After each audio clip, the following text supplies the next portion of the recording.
It's a strange thing, life. And an even stranger thing is time. No living thing knows quite how much they have.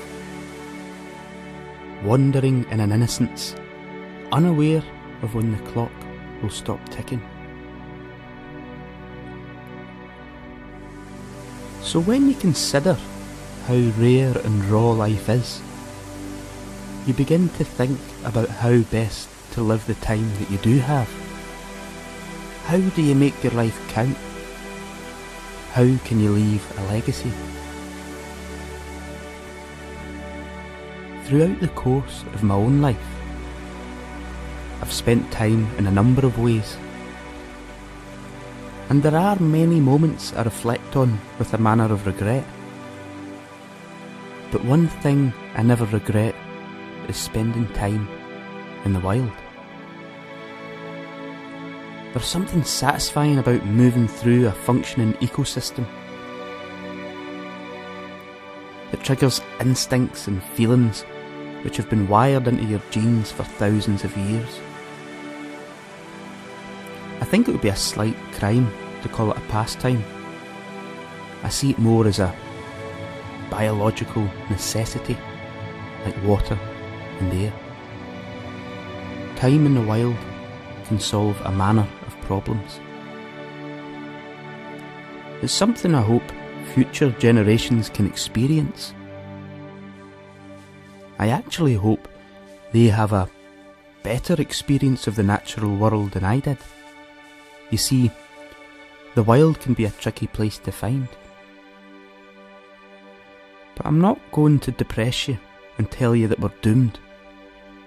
I'd rather tell you that thousands of people are now involved in making sure they leave their country in a better condition than it was when they arrived.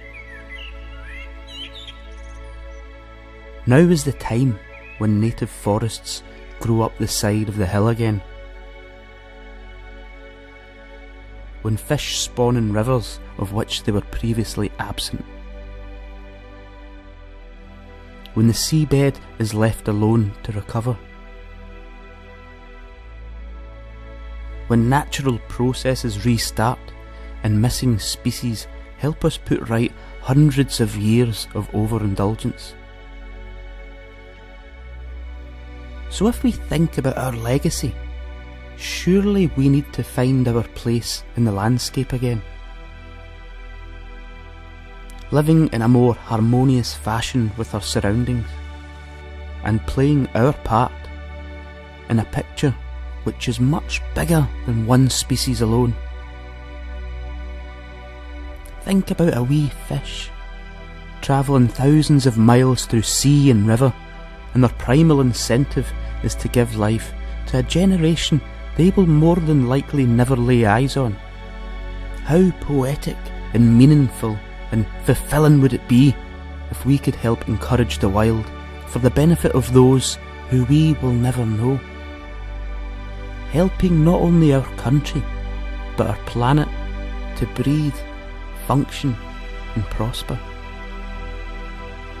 Surely that's a worthwhile way to spend one's time. This is the time when we turn it around. But the wild needs your voice. The wild needs your time.